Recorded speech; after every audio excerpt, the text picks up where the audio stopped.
थे टीवी 100 पर, तो 2024 का ये रण, किसकी सत्ता आती है, कुर्सी पर कौन बैठता है, ये तो आने वाले समय पर ही पता चलेगा। लेकिन 5वें चरण के बाद अब छठे चरण की बारी, और आज सुबह से ही छठे चरण में मतदान जारी है। सुबह 7 बजे से ही मतदान केंद्रों पर लंबी लंबी कतारें देखने को मिली। हालांकि जैसे जैसे दिन चढ़ता गया, 11 बजे के बाद मतदाताओं की जो संख्या है उसमें कमी भी दिखाई दी है, लेकिन अभी 4 बजते ही मतदाताओं की संख्या में भी बढ़ोतरी दिखाई दे रही है और 3 बजे तक के आंकड़े भी सामने आ चुके हैं। वही लोकसभा चुनाव के लिए छठे चरण के लिए मतदान जारी है। सुबह 7 बजे से ही मतदान शुरू हो गए, जो कि शाम 6 बजे तक जारी रहेगा। पोलिंग बूथों पर मतदाता अपना कीमती मत देने के लिए जा रहे हैं। सुबह से ही मतदान केंद्रों पर लोगों की कतारें दिखाई दे रही हैं। उत्तर प्रदेश की 14 सीटों पर 162 प्रत्याशी चुनावी मैदान में हैं। लोकसभा चुनाव से छठे चरण में उत्तर प्रदेश की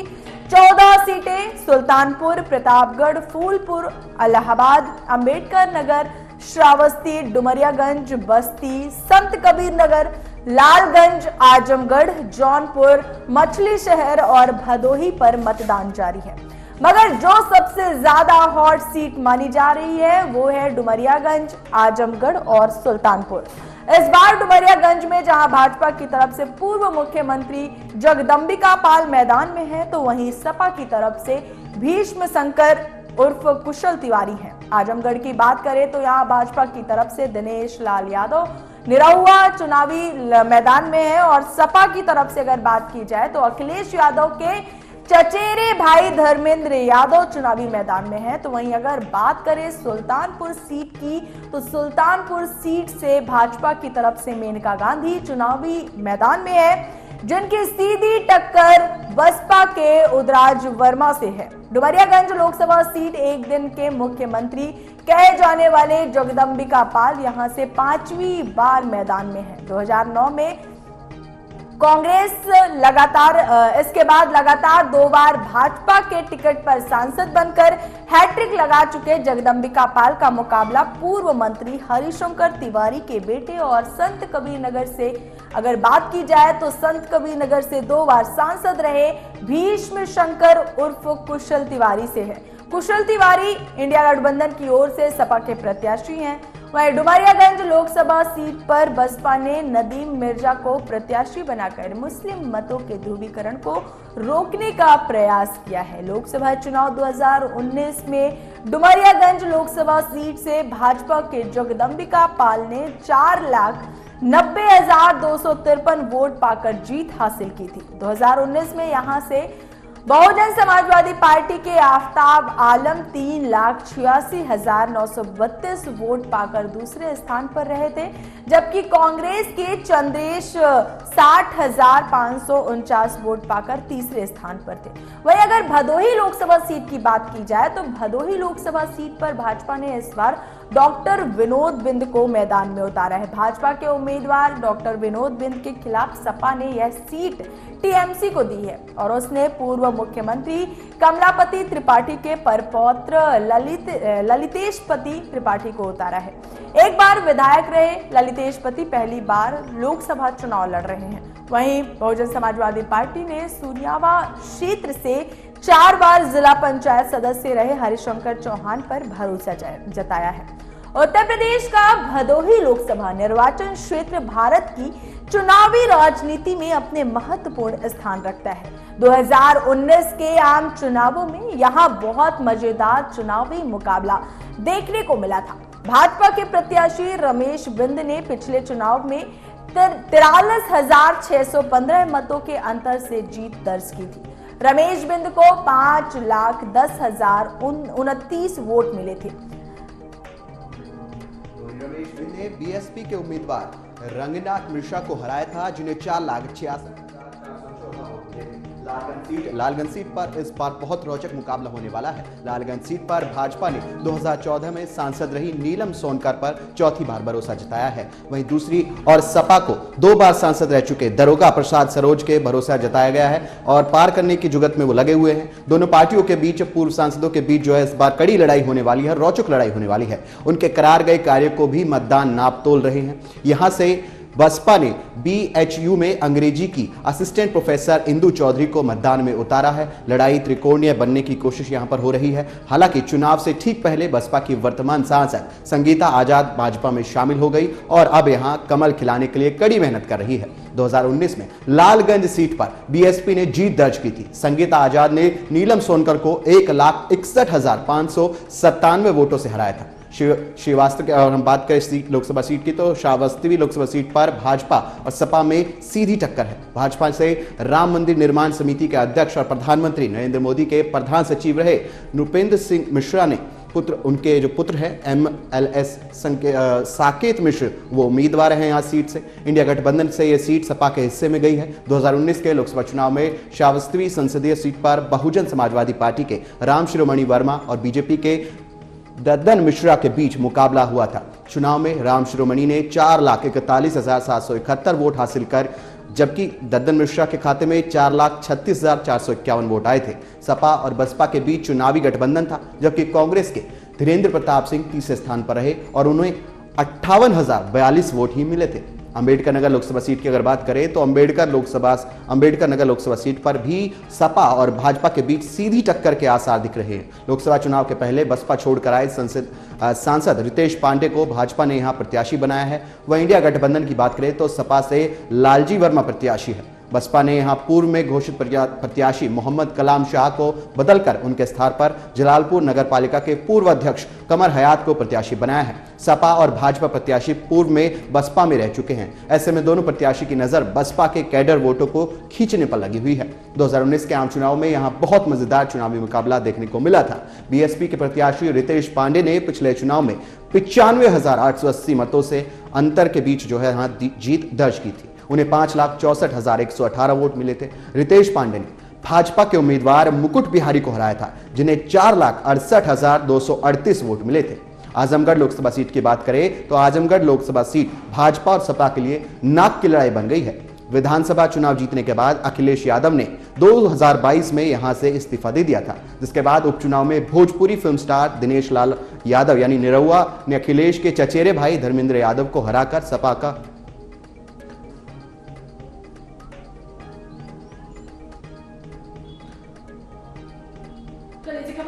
जानकारी के साथ हमारे सहयोगी शुभम सोनी हमारे साथ एक बार फिर से जुड़ चुके हैं। लगातार ग्राउंड जीरो से लगातार रिपोर्ट दे रहे हैं। शुभम, इस वक्त आप हौस खास में हैं, क्या कुछ वहां पे माहौल दिख रहा है? चुनावी माहौल क्या दिख रहे हैं? मतदान केंद्रों पर अभी किस तरह की जनसंख्या मतदाता दिख रहे हैं? बिल्कुल, जैसा कि आपको बता दें जानकारी के लिए, सुबह 7 बजे से ही ग्राउंड जीरो की रिपोर्ट में दिल्ली के अलग अलग केंद्रों से हम आपको वो सारी तस्वीरें साझा करने का और 3 घंटे की पूरी टीम लगातार सुबह से ही आपको अपडेट दे रही है। कई अलग अलग शहरों के साथ अलग अलग तस्वीरें हर एक केंद्र में देखने को मिली है आपको। अब हम जो नजारा दिखा रहे हैं वो हौज खास के APJ स्कूल का है, जहाँ आपको एक बार और पहले हम अपडेट दे चुके हैं। यहाँ अगर देखा जाए यहाँ मतदाताओं को जागरूक के लिए तो सबसे ज्यादा जितने आज तक के केंद्र में हमने जगह पर लोगों से बातचीत की है, उसमें से एक बड़ा केंद्र इसको माना गया है, क्योंकि जिस तरह की चहलगर्मी सुबह 7 बजे की थी, उसी एनर्जी के साथ इस वक्त भी यहाँ पर भारी भीड़ है। मतदाता जागरूक नजर आ रहे हैं और लंबी कतारें अभी भी यहाँ पर लगी हुई है। हालांकि सुरक्षा के कर इंतजाम के बीच में भीड़ ज्यादा होने के कारण भीड़ के बाहर से ही कवरेज करने की अनुमति दी गई है, लेकिन व्यवस्था उसके बावजूद भी आप देख सकते हैं कि बाहर से भी लोगों की लंबी ये कतारें लगी हुई हैं। और ये देख सकते हैं आप कि मेन एंट्री डोर है और यहाँ से तकरीबन अंदर आधा किलोमीटर का कैंपस एरिया है, जो कि कतारबद्ध तरीके से मतदान केंद्र तक पहुंचता है और लोग अपने मत का प्रयोग कर रहे हैं। चुनाव की ग्राउंड रिपोर्ट पर आप कवरेज दे रहे हैं, तो वहां किस तरह से लोगों के अंदर उत्साह देखने को मिल रहा है? क्योंकि ये लोकसभा चुनाव अगर हम बात करें देश के लिए बहुत बड़ा महापर्व माना गया है, तो किस तरह का उत्साह अगर वोटर्स के अंदर देखने को मिल रहा है? बिल्कुल रोहित, अगर बात करें इस उत्साह को लेकर तो महापर्व है ये, और यह पर्व हर एक साल नहीं बल्कि 5 सालों बाद आता है, इसलिए इंतजार सभी को था।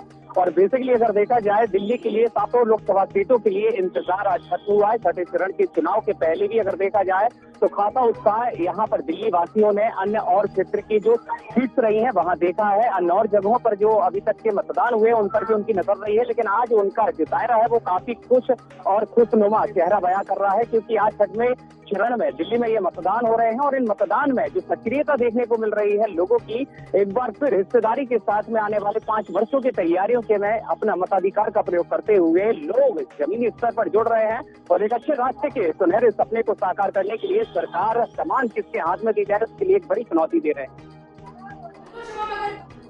खुशनुमा चेहरों के पीछे, यानी कि जो मतदाताओं के चेहरे खुश नजर आ रहे हैं, आपने जैसा कि बताया, तो इस खुशनुमा चेहरे के पीछे क्या विचार है? क्या जनता कोई बदलाव उस बार दिल्ली में चाहती है? क्योंकि लगातार जो है मतदाता जो है मतदान केंद्र पर बहुत ही उत्साह के साथ मतदान करने पहुंच रहे हैं, तो क्या जनता इस बार कुछ बदलाव चाहती है? क्या लग रहा है, क्या माहौल दिखाई दे रहे हैं? अगर कहा जाए बदलाव को लेकर तो यहाँ अगर आपको बता दूं, देश की जनता एक समझदार जनता है और हर एक का अपना मत और अपना अधिकार है। जैसा कि इससे पहले भी देखा गया है कि जब वोट बैंक की बात आती है तो हर एक जगह से देखा जाए देश के अलग अलग राज्यों में जहाँ जहाँ चुनाव हो रहे हैं, जहाँ जहाँ मतदान केंद्र बने हैं और मतदाता जागरूक नजर आ रहे हैं, उनकी खुद की थीम है, उनके खुद के प्लान है और उन प्लान के जरिए ही आने वाले चुनाव की तैयारियों के बाद 4 जून के फैसले की तैयारी भी आज से उनके द्वारा कर ली गई है। लेकिन अगर बात की जाए खुशनुमा चेहरे को लेकर तो वाकई में, क्योंकि 5 साल बाद उनके हाथ में एक लोकतंत्र के समाप्त पर एक बड़ी जिम्मेदारी उनके हाथ में सौंपी गई है, तो उत्साह वाकई में दिलचस्प है और इसी उत्साह के साथ हो सकता है अगर समस्याएं अब तक रही होंगी तो बदलाव को लेकर के आगे बढ़ सकते हैं, या फिर अगर स्थितियां जो की तो हैं और मूलभूत सुविधाएं उन्हें जो अभी तक मिलती रही हैं और उनसे वो खुश होंगे, तो हो सकता है यथावत ही हो। लेकिन सस्पेंस जारी रहेगा, क्या चाहती है जनता, जनता का क्या है मूड, ये तो तय होगा 4 जून को। लेकिन इससे पहले जो भारी भीड़ है ये बिल्कुल जागरूकता की भावना के साथ आगे बढ़ते हुए लोकतंत्र के पर में एक जरूर यहाँ एक बड़ा प्रश्न चिन्ह ये खड़ा कर रही है कि जहाँ पर प्रत्याशी बतौर उम्मीदवार हर एक पार्टी के द्वारा उतारे गए हैं चुनावी मैदान में, उनसे कितना खुश जनता है, उसके लिए भी ढेर सारा आशीर्वाद वोट के पक्ष में दे रही है जनता। कितने नाखुश हैं और कौन से बदलाव चाहते हैं, वैध मतदाता भी उन्हीं मतदाताओं में शामिल हैं, तो उनके द्वारा बदलावों की आपने बात की है तो मतदाता किन मुद्दों को लेकर वोटिंग करते हुए नजर आ रहे हैं, किन मुद्दों को लेकर वो वोटिंग बूथ तक जा रहे हैं? अगर वो जानकारी आप तक मिल पा रही हो, मतदाता आपसे बात कर रहे हैं तो किस तरह का आउटपुट मिल रहा है कि क्या किस मुद्दों पर वो चाहते हैं वोट कर रहे हैं और किस फेस की अगर हम बात करें, एक होता है मोदी फेस के लिए वोट कर रहे हैं, एक होता है हम इंडिया गठबंधन की तरफ जा रहे हैं, तो जनता का मत क्या है इस वक्त हम बात करें? देखिए, जनता को किसी चीज से ये दिक्कत नहीं है कि आखिर सरकार किसकी कमान संभालती है, भारतीय जनता पार्टी हो या इंडिया गठबंधन के किसी भी बड़े पैदा का सरकार को जिम्मेदारी सौंपने का कर्तव्य हो सकता है। बस जनता की आवश्यकता है उनकी मूलभूत सुविधाएं मुहैया कराना, जो उनकी रोजमर्रा की जिंदगी में छोटी छोटी जो मुश्किलें होती हैं उनका समाधान हो सके। एक ऐसे चेहरे का चुनाव करते हुए चुनावी मैदान में जनता भी भरपूर आशीर्वाद देने के लिए अपने वोट का इस्तेमाल करते हुए देखे जा रहे हैं। रोहित, साथ ही एक चीज और बता दूं, इस भीषण गर्मी में जहां लोग इतने हाई टेम्परेचर में जहां एसियां काम नहीं कर रही हैं, वहां लोग के आज दिमाग जरूर काम कर रहे हैं, क्योंकि एक जागरूक भावना यहाँ देखी जा रही है। बच्चे, बूढ़े, नौजवान साथ में आ रहे हैं, भले ही जो 18 से नीचे साल की उम्र के व्यक्ति हैं वही भी इसमें हिस्सेदारी दे रहे हैं। नन्हे मुन्ने बच्चे भी एक्सपीरियंस वाले लोगों के साथ आगे आ रहे हैं, उन्हें मतदान केंद्र दिखाए जा रहे हैं, उन्हें बताया जा रहा है कि जब आप 18 और 21 वर्ष में पहुंचेंगे और आप रैलीज पर आएंगे तो आपको भी ये कमान संभालने का मौका मिलेगा। तो यहाँ दिलचस्प ये बात है कि लोकतंत्र के एक स्थापना किस तरह से हुई थी और उसको आज भी परंपरा के बीच में सांस्कृतिक माहौल को देखते हुए अपनी लोक संस्कृति को यथावत करते हुए राष्ट्र निर्माण के बेहतर सपने को साकार करने के लिए दिल्ली वासी भी सजग प्रयासों के बीच आज छोटे चरण में देखे जा रहे हैं। रोहित, युवाओं की बात करें, आपने कहा कि काफी मात्रा में लोग वहां आ रहे हैं, बड़े बुजुर्गों की आपने बात की, तो युवा किस तरह से आप देख रहे हैं, युवा इस चुनाव में किस तरह से हिस्सा ले रहे हैं, किस तरह से बढ़ चढ़ कर आ रहे हैं, या फिर युवाओं का रुझान क्या है, वो वोटिंग करने के लिए आ रहे हैं, किन मुद्दों को वो आपके सामने रखें? क्योंकि युवा की अगर हम बात करें तो राजनीति में बहुत बड़ा रोल रहता है युवाओं का, और अब अगर युवाओं की बात करें तो किस तरह से आप देखते हैं युवाओं की वहां पर मद्देनजर अगर देखें तो जिम्मेदारी किस तरह से युवा निभा रहे हैं और अब चुनाव की बूथी पर किस तरह से वो पहुंच रहे हैं? ये मतदान केंद्र में आप देख सकते हैं सेल्फी पॉइंट भी बनाए गए हैं और जो युवा हैं उनके अंदर खासा उत्साह इसलिए देखने को मिल रहा है, जो यंग जनरेशन वाले हैं जो पहली बार मतदान कर रहे हैं उनमें खासा उत्साह भी देखा जा रहा है। और यह उत्साह ये आप देख सकते हैं, नन्हे छोटे बच्चे भी उनके साथ मौजूद हैं, जो सीख रहे हैं, क्योंकि परिवार से ही सीख मिलती है और देश राष्ट्र के निर्माण के लिए एक परिवार में सुगम स्थापना भी चल रही है, तो कहीं आप भी देख सकते हैं। और ये आप देख सकते हैं यहाँ पर कितना अच्छा खूबसूरत यंग गर्ल्स की बात चल रही है और हमारे बीच ऐसे ही युवा शैली मौजूद है। जी, कैसा लग रहा है आपको आज? बहुत है और मुझे ज्यादा अच्छी बात लग रहा है कि आज जो है अच्छा मतलब केजरीवाल वाले हैं जो आई वो बनने की अरविंद केजरीवाल। आई वो बनने उनकी नहीं हो, बट अगर नहीं होती है तो बट मैं चाहूंगी कि अगर मोदी अगर लाइक पीएम मोदी हमारे कुछ चाहते हैं तो आई वॉन्ट वो एक अच्छा काम मिले।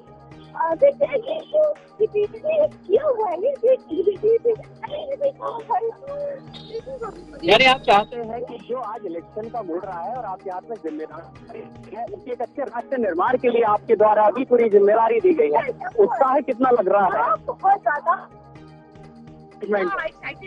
एंड कॉन्फिडेंस बहुत हाई लेवल पर। क्या कहना चाहेंगे आप अपने जैसे यंगस्टर, क्योंकि एक और अभी शेष चरण रह गया, एक और फेज में अभी चुनाव आने और जी डेफिनेटली बिकॉज जो पिछला वो है ना प्रॉब्लम थी जो इतना ज्यादा नोटबंदी है वो बहुत ज्यादा कुछ हुआ था and I really don't want to please ऐसा हो दोबारा रिपीट अगेन ना करो। अगर वो आते हैं तो salute of them but problem नहीं है। यानी किसी भी तरह की प्रॉब्लम नहीं चाहिए, अगर युवा है तो युवा के लिए कंधे पर आकर के साथ दे। जी one more thing, उस वजह से मुझे ये भी बोल दिया था कि नहीं आप मुझसे मत मिलिए, अगर आप ऐसी बोली ठीक है मैं उनसे एक बहस हो गई थी, तो इस बात में कहना चाहूंगी कोशिश करेंगे और जानेंगे कि युवाओं के बीच में किस तरह के मुद्दे चल रहे हैं, क्योंकि आज मतदान के समय है, मतदान का समय चल रहा है और मतदान करना हमारा अधिकार है। तो जाहिर सी बात है कि इस समय पर पहली बार भी कोई ना कोई ऐसे होंगे जो पहली बार मतदान करने पहुंचे होंगे। तो किस तरह का उत्साह युवाओं के बीच में, हम और भी युवा से बात करने की कोशिश करेंगे, क्योंकि अभी हाल फिलहाल में बेरोजगारी भी एक बड़ा मुद्दा है। तो इन तमाम मुद्दों को लेकर हम एक बार और भी युवाओं से बात करने की कोशिश करेंगे। शुभम, के अंदर हो रहा है क्या, उन मुद्दों को लेकर भी लोग परेशान हैं और उस मुद्दे को मद्देनजर रखते हुए वो वोट डालेंगे? यहाँ समस्याएं हैं और उनका कहना है सरकार की कमान किसी के भी हाथ में आए लेकिन हमें दिक्कत नहीं आना चाहिए। हमारे भरोसेमंद जो सरकार होगा जिम्मेदारी उनके हाथ में जाएगी और 4 जून को यह तय हो जाएगा। और इन तैयारियों के बीच में आप देख सकते हैं यहाँ चारों तरफ से आप देखिएगा युवा है और सभी यहाँ पर बढ़ चढ़ करके हिस्सा ले रहे हैं। लोकतंत्र के इस महापर्व में अपनी जिम्मेदारियों का पूर्ण इस्तेमाल कर रहे हैं, निष्ठा के भाव आगे बढ़ रहे हैं। और अगर देखा जाए जो तस्वीरें झलक रही हैं लोगों का एक बड़ा जिम्मेदार वाला आज का दिन माना जा रहा है। सारे काम छोड़ करके इस भीषण गर्मी में लोग अपनी उपयोगिता को बता रहे हैं और मताधिकार का प्रयोग करते हुए राइट ऑफ वोट की अपील के साथ में आगे बढ़ रहे हैं।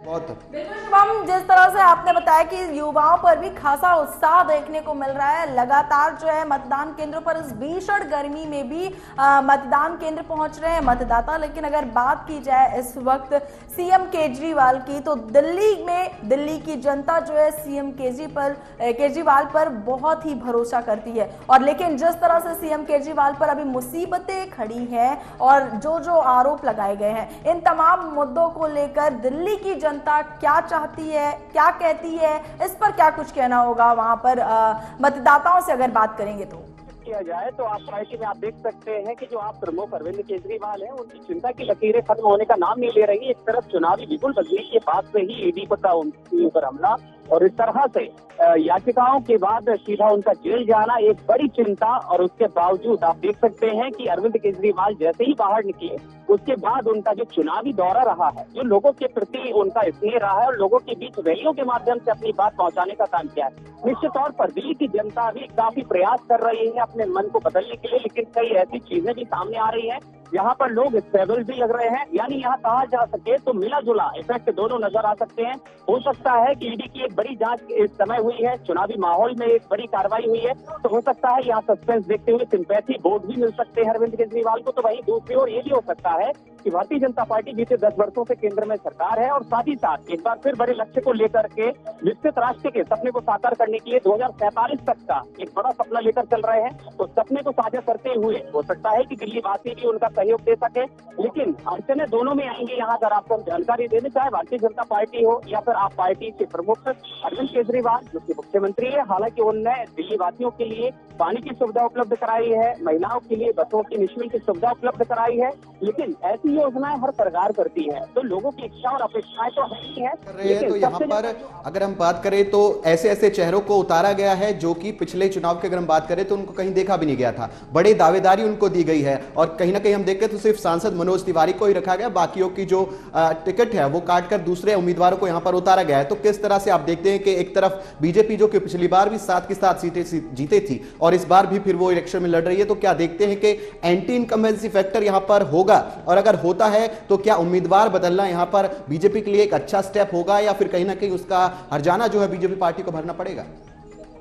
देखिए, यहाँ बात स्पष्ट अगर की जाए भारतीय जनता पार्टी की, तो भले ही 7 लोकसभा सीटों में से जो एक सिर्फ सीट है जो कि मनोज तिवारी वर्तमान सांसद है और उनको एक बार फिर से बतौर उम्मीदवार जिम्मेदारी भारतीय जनता पार्टी ने सौंपी है, अन्य सीटों पर अगर प्रकाश डाला जाए तो सभी के सभी यहाँ पर जो उम्मीदवार थे उनके नए उम्मीदवारों को रखा गया है। तो एक सस्पेंस ये भी पार्टी के द्वारा रखा गया है क्योंकि चेहरे को देख करके भी मतदाता अपने वोट का इस्तेमाल करते हैं और हो सकता है कि कुछ ऐसी छवि रही हो जिससे पहले जो सांसद रहे हैं भारतीय जनता पार्टी से, हो सकता है उनकी एक कार्यकुशलता को लेकर, उनकी भाषा शैली को लेकर, जनसेवा की भावना को लेकर के शायद भारतीय जनता पार्टी ही खुश ना हो। शायद यही कारण हो सकता है कि उनके द्वारा उनके नामों को काट दिया गया, दूसरे लोगों को मौका दिया गया। मौका देना भी एक जायज बात है क्योंकि राष्ट्रीय संगठन माना जाता है भारतीय जनता पार्टी और इस संगठनात्मक पार्टी के कारण ही लोगों को मौका दिया जाता है।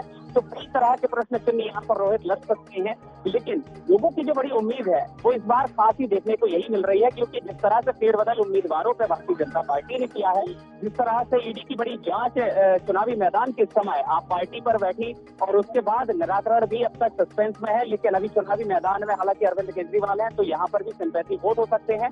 इसी कारण से हर एक जगह से अटकलें झटकलें चल रही हैं और शायद बड़ा प्रश्न चिन्ह लेकर अब तक के लिए तस्वीरें ये नहीं हो सक रही हैं क्योंकि एक अंदाजा भी लगा लिया जाता है, जैसे कि परीक्षाएं होती हैं तो रिजल्ट का एक अनुमान हो जाता है कितने प्रतिशत होगा। एक तरफ बीजेपी पार्टी थी तो दूसरी तरफ आम आदमी पार्टी थी, सीधे दो चेहरे थे। इस बार की अगर हम बात करें तो एक तरफ भारतीय जनता पार्टी है तो दूसरी तरफ इंडिया गठबंधन है, दो बड़ी, अब एक तरफ तो पार्टी एक सिंगल पार्टी हो गई है, एक तरफ इतने दलों के लोग हो गए हैं और कहीं ना कहीं अगर हम बात करें समीकरण की तो 4-3 का समीकरण कांग्रेस और आम आदमी पार्टी लेकर चल रही है दिल्ली के अंदर। तो एक तरफ गठबंधन है और एक तरफ भारतीय जनता पार्टी, कितनी बड़ी कॉम्पिटिशन की यहाँ पर लहर देखते हैं और किस तरह से ये कॉम्पिटिशन बीट कर पाएगा एक दूसरे को, किस पल्ले, अगर किस हम पलड़े की बात करें तो इंडिया गठबंधन एक बड़ा दावेदार देखा जा रहा है दिल्ली में या फिर बीजेपी यहां पर एक अपना जो चेहरा था पिछली बार की तरह से वो भी अगर कायम रखेगी आगे? रोहित, देखिए, भारी भीड़ इकट्ठी करने से कुछ नहीं होता है, उसमें नॉलेज वाले लोग और उनका अनुभव अगर होता है तभी जमीनी स्तर से जुड़ करके एक अच्छे संगठन की स्थापना की जा सकती है। जैसा कि आपने जिक्र किया है इंडिया गठबंधन को लेकर, तो 26 पार्टियां भले उसमें शामिल हो गई हैं, एक बड़ी भीड़ इकट्ठी हो गई है, लेकिन जरूरी नहीं है कि उस बड़ी भीड़ के कारण ही वह विजेता हो सकते हैं क्योंकि सामने भी एक पक्ष अपने आप को गतिमान बना रहा है। क्योंकि अगर एक ही पार्टी के सामने 26 पार्टियां आ गई हैं तो शायद ये 26 पार्टियों की खुद की कमजोरी है कि उन्हें लग रहा है कि शायद वह चुनावी मैदान में अकेले डटकर सामना नहीं कर सकते हैं।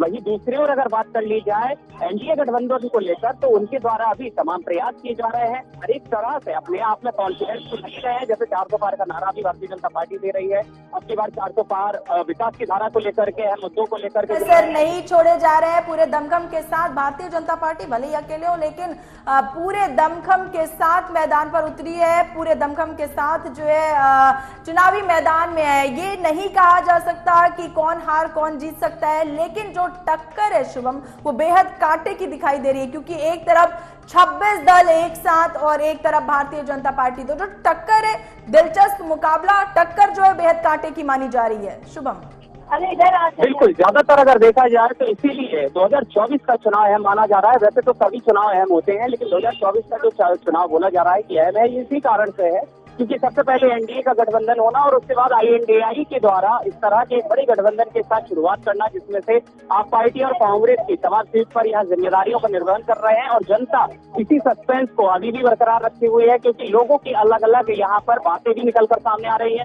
कोई किसी पार्टी से खुश है तो कोई किसी के चेहरे से खुश है, तो कोई किसी की कार्यशैली से खुश है तो कोई किसी की भाषा शैली से खुश है। यानी जितने लोग हैं उतने लोगों के साथ में उतने लोगों का अनुभव अलग अलग है। अब ये वजनदारी 4 जून को तय होगी कि आखिरकार सबसे ज्यादा पसंदीदा भाषा शैली से हमारे साथ साझा करने के लिए